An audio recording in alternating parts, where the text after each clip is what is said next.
What's up, Taiwan? How's it going? I'm Liao with 10 minutes of news from here in Taiwan and around the world. Taiwan faces the most intense impact of any country in the world when it comes to the Chinese Communist Party's media influence. Now, that's according to a new report by U.S. think tank Freedom House. The report outlined several ways in which Beijing seeks to control the conversation about China in Taiwan. Things like covert partnerships with local media, disinformation campaigns, and subsidized press trips to China for Taiwanese journalists. But the findings also named Taiwan as the country that's most resilient to Chinese media influence, largely because of pushback from Taiwanese society. Freedom House says that over the past 3 years, Beijing has adopted more aggressive, confrontational, and surreptitious ways of influencing perceptions of the Chinese Communist Party overseas.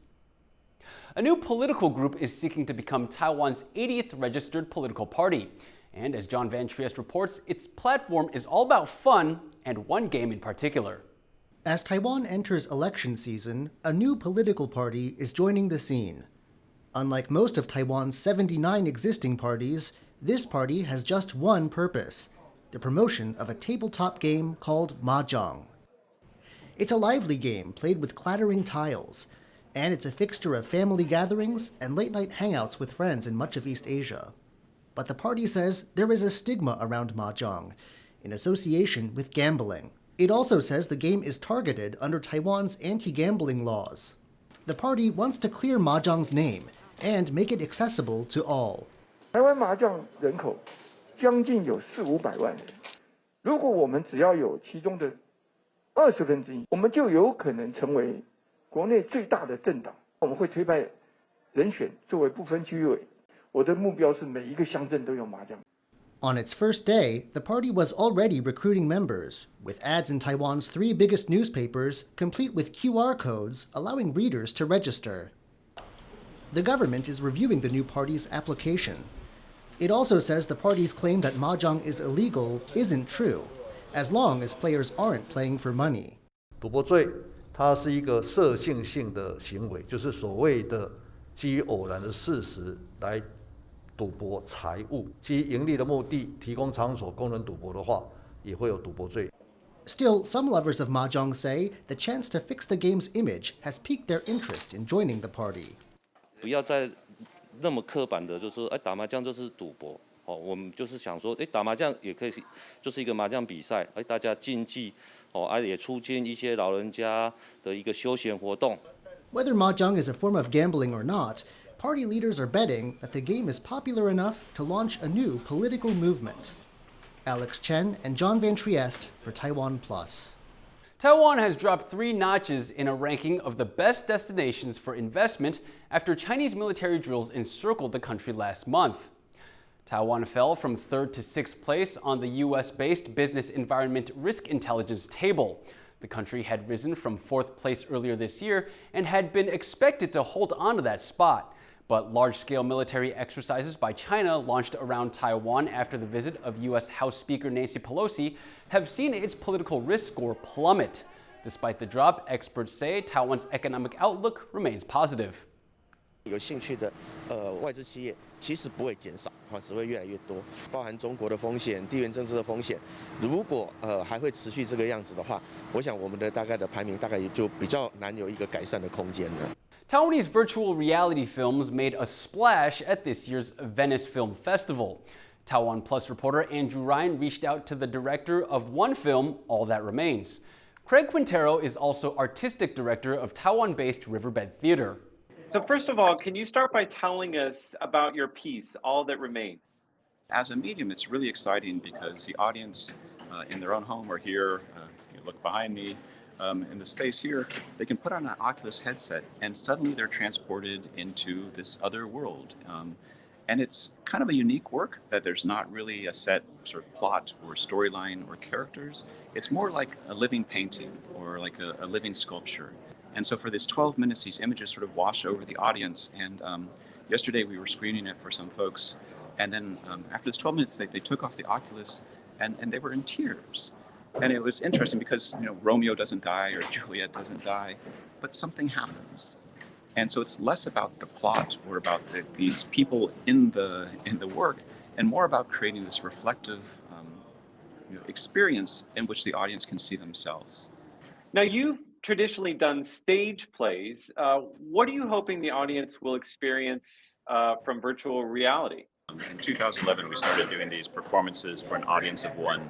So there are these live performances that were staged, really sort of intimate encounters for an audience. And exploring this model for about 10 years, and it got really expensive to have sometimes 8 or 10 performers performing for one person. And as we're making this transition to VR, we lose some of those sensory qualities, so we don't have touch or taste or smell, but we really gain this direct connection between the performer and the audience, where the performers really seem to almost be seen into the hearts of the audience. And so there's a moment where the woman enters the space and her eyes are down, and she looks up into the camera, and it's really as if we're being seen. And so really different than like a movie camera or like a film where you're watching up on a big screen. There's something really intimate about this VR world. It's not reality, but it's something that is sort of between reality and film. It's a new metaverse. The first time I screened it for my sister-in-law, as she's watching it, she kept backing up, and by the end she backed up about 6 feet because the characters kept getting closer and closer to her, and it was almost too much of an experience for her. At this time where a lot of us are separated by distance because of the pandemic, we're unable to go to theaters and to be in this communal space.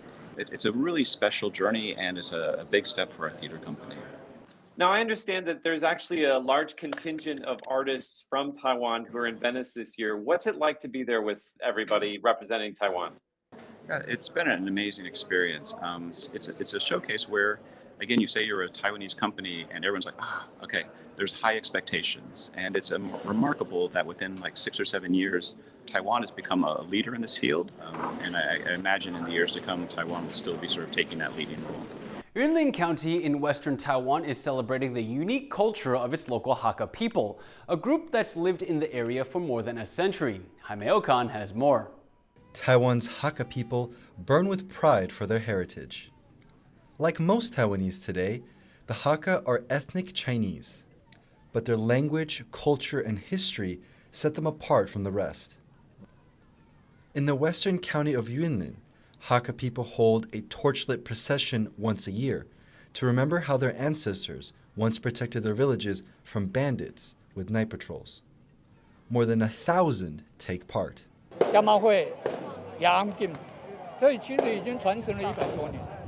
这个历史的过程当中，也中断了30几年。在2006年，再重新又找回大家共同记忆。It's just one part of the region's unique Hakka culture, known as Sao'an Hakka culture, being celebrated at an annual festival. There are more than 20 events.